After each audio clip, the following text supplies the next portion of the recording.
Estimados hermanos y amigos, el tema de hoy es quebrantó Jehová a mis enemigos. Tanto en el Antiguo Testamento como en el Nuevo Testamento se habla de que el pueblo de Dios a nivel colectivo y los creyentes a nivel particular tienen enemigos por el hecho de ser distintos. Sencillamente, el mundo aborrece a los discípulos de Cristo. Esta enemistad viene del desencuentro permanente entre la fe y la incredulidad, entre la luz y las tinieblas, entre los ídolos falsos y el Dios verdadero, entre lo santo y lo profano, entre la verdad y la mentira. Jesús dijo a los suyos que no deberían extrañarse del aborrecimiento que el mundo tendría por ellos. Si a él le habían aborrecido, ¿cuánto más a sus discípulos? Alguno podrá decir que entonces seguir a Cristo es como transitar por un camino difícil y cuesta arriba, a lo cual Jesús respondería con un rotundo sí. Con otras palabras, Jesús dijo, angosto es el camino que lleva a la vida. Mateo 7:14. Veamos, el pueblo de Dios tiene enemigos. Enemigos que procuran quitarles la calidad de vida terrena propia de los creyentes. Estos enemigos pueden ser personas sin ningún tipo de relación, personas que son conflictivas, personas que impiden vivir la salvación con el gozo al tiempo que las llenan de preocupación. Personas sin ningún tipo de relación o personas también con algún tipo de relación o de lazo. Las personas sin vínculos terrenos pueden llegar a convertirse en enemigas de los creyentes por cuestiones religiosas, de pertenecer a una forma distinta de pensamiento religioso, por cuestiones sociales, políticas, culturales, económicas. Este era el caso de los filisteos. En 2 de Samuel 5:17 se nos dice, oyendo los filisteos que David había sido ungido por rey sobre Israel, subieron para buscar a David, y David descendió a la fortaleza. Aquí se nos está hablando de un conflicto surgido entre los filisteos y los israelitas, sencillamente porque se enteraron que David había sido elegido rey, ungido como rey. También, como hemos mencionado, las personas con vínculos terrenos, la familia, los amigos, los conocidos, los vecinos, los hermanos en la fe, las personas con vínculos terrenos también se pueden volver enemigas por desencuentros habidos entre unos y otros que terminan con relaciones truncadas, rotas. Este fue el caso de Saúl, Absalón, Aitofel, Adonías y Abiatar. Todos ellos se convirtieron enemigos de David. Todos ellos fueron enemigos de David. En algún momento, algunos, siempre otros. En el Salmo 55, 12 al 14, David llegó a decir, no me afrentó un enemigo, lo cual habría soportado, ni se alzó contra mí el que me aborrecía, porque me hubiera ocultado de él, sino tú, hombre, al parecer íntimo mío, mi guía y mi familiar, que juntos comunicábamos dulcemente los secretos y andábamos en amistad en la casa de Dios. De los casos mencionados, hemos leído un texto que tiene que ver con el de personas íntimas, amigas, en la casa de Dios, que terminan haciéndose daño uno a otro pueden ser de ambas partes o de una parte a la otra. Y esto produce una situación de enemistad. El salmista se queja de esto. No me afrentó un enemigo, lo cual habría soportado. No un enemigo, sino tú, íntimo mío, mi guía y mi familiar. Por tanto, la enemistad está ahí, a la puerta, tocando al pueblo de Dios, tocando a la puerta de los creyentes, por parte de gente extraña, pero también a veces por parte de gente cercana. Estos enemigos pueden llegar a ser muy complicados en la vida. Tal es así que a veces los enemigos pueden no ser ni siquiera personas, sino circunstancias. Hemos visto antes que las personas pueden convertirse en enemigas, lejanas o cercanas. Pero a veces los enemigos son impersonales, son circunstancias. Circunstancias adversas que son propias de la vida, pero con todo y ello son contrarias, como la enfermedad o la muerte. La enfermedad y la muerte propia o de un ser querido. Si es de un ser querido, esto produce un cambio, un vacío. Y si la enfermedad es propia, hay que gestionar el dolor, la incapacidad que produce la propia enfermedad. Y todo esto se vuelve como un enemigo para el creyente. Nos dice 1 Samuel 25:1, murió Samuel y se juntó todo Israel, y lo lloraron, y lo sepultaron en su casa en Ramá. Y se levantó David y se fue al desierto de Parán. Por tanto, la muerte del profeta Samuel trajo dolor, trajo llanto, trajo ocupación, enterrarlo, y también produjo un cambio de residencia de David. Se levantó David y se fue al desierto de Parán. La muerte, enfermedad y muerte de los seres queridos trae problemas, cambios, trae llantos, pero también otras circunstancias que pueden ser contrarias, adversas, pueden ser las necesidades de las cosas básicas de la vida, las cosas que tienen que ver con el comer, con el vestir, las cosas que tienen que ver con la dinámica misma de gestionar asuntos diversos de la vida. En 1 Samuel 25, 4 al 6, se nos dice que oyó David que Nabal esquilaba y envió jóvenes para decirle, te ruego que des lo que tuvieres a mano a tus siervos y a tu hijo David. David tenía necesidad, él y su ejército, y le pide a Nabal ayuda. Y en 1 Samuel 21, 1 y 3 al 4 y 8 al 9 se dice que vino David al sacerdote Ahimelech y le dijo, dame 5 panes o lo que tengas. Él respondió, solamente tengo pan sagrado, pero lo daré. Y David dijo a Ahimelech, ¿no tienes aquí lanza o espada? Y respondió, la espada de Goliat. Y dijo David, ninguna como ella, dámela. Aquí, por tanto, David necesitaba no solo comida, sino también necesitaba armas para seguir adelante en sus batallas.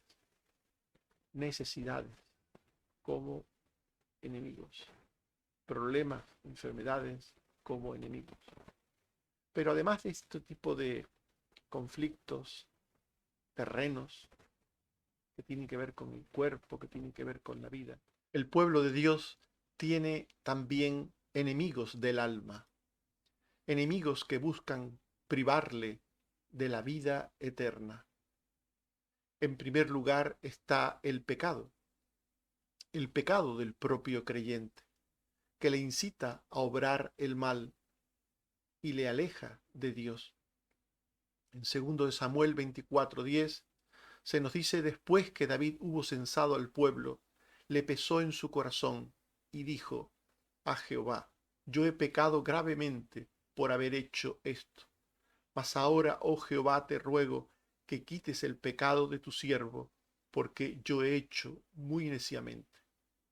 Este texto forma parte de un relato en el que David se vio implicado en un asunto muy feo, en un problema para él y para el pueblo de Dios.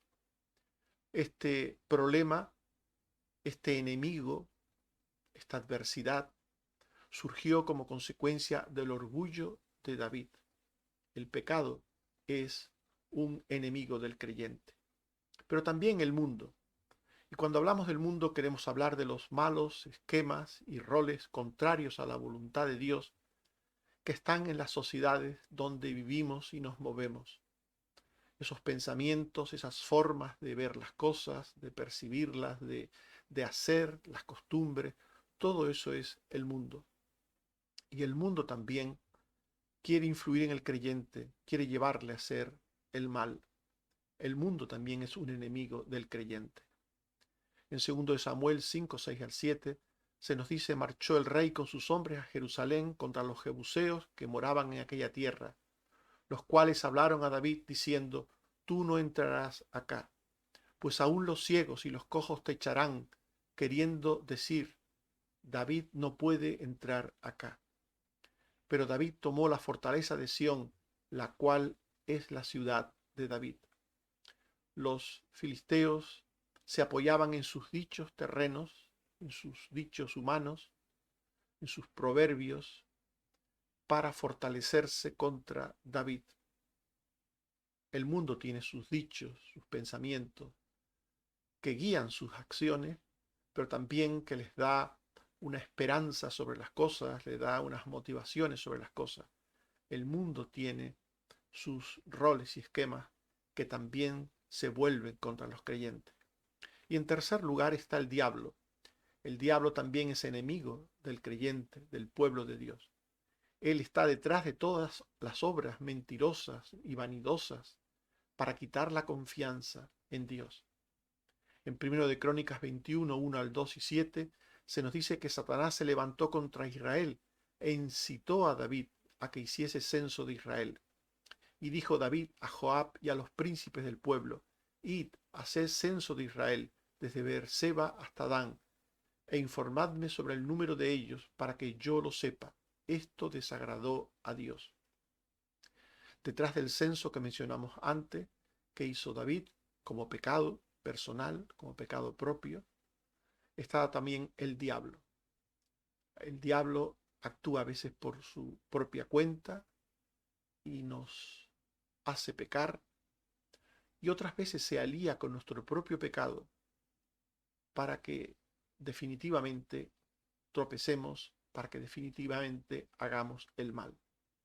Por tanto, tres enemigos tiene el creyente: su pecado, el mundo y Satanás, enemigos del alma.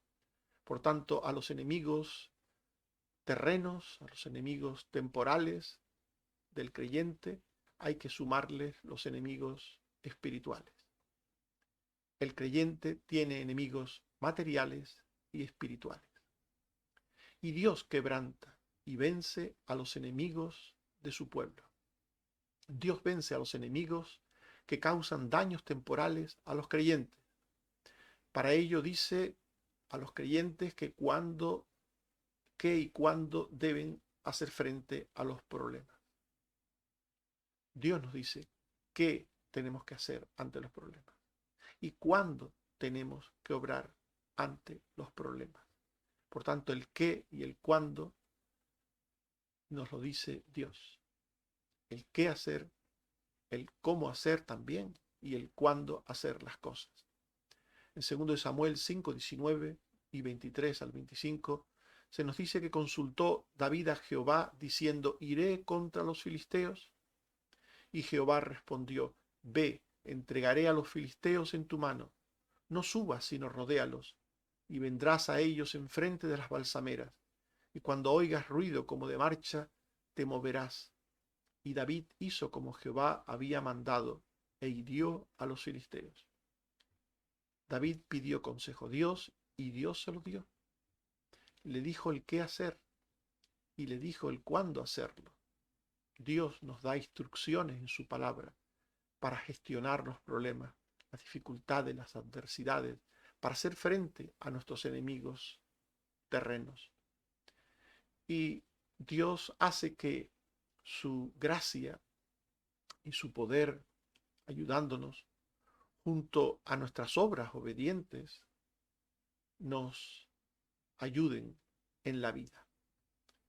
Dios nos ayuda con su poder, pero también nos ayuda a través de nuestra fe y de nuestra obediencia. En 2 Samuel 5:20 y 23 al 24 se nos dice que vino David a Baal Perazim y allí los venció. Y dijo: quebrantó Jehová mis enemigos delante de mí, como corriente impetuosa. Y Jehová le respondió: cuando oigas ruido como de marcha, entonces te moverás, porque Jehová saldrá delante de ti a herir el campamento de los filisteos. Por tanto, no basta con que Dios nos diga lo que hay que hacer, cuándo hay que hacerlo, es necesario actuar según lo que Dios nos dice en su palabra. Y aquí es donde entra la fe, donde entra la obediencia del cristiano. Y una cosa con la otra, la fe y la obediencia del cristiano y el poder de Dios, todo junto, ayuda al cristiano a vencer en el día a día de la vida. También Dios vence a los enemigos que buscan perder nuestra alma. El Señor derrota en la cruz a todas las causas del mal, a todas las causas del mal que busca separarnos de Él, que busca alejarnos de Él. En Efesios 12, 13 al 16 se nos dice: estabais lejos, pero habéis sido hechos cercanos por la sangre de Cristo, porque Él es nuestra paz, que de ambos pueblos hizo uno, derribando la pared intermedia de separación, aboliendo en su carne las enemistades, y mediante la cruz reconciliar con Dios a ambos en un solo cuerpo, matando en ella las enemistades. La sangre de Cristo derramada en la cruz acerca a Dios. La sangre de Cristo derriba los obstáculos que nos mantienen lejos de Dios, porque la sangre de Cristo quiere quitar la enemistad, quiere quitar la discordia, quiere matar las enemistades.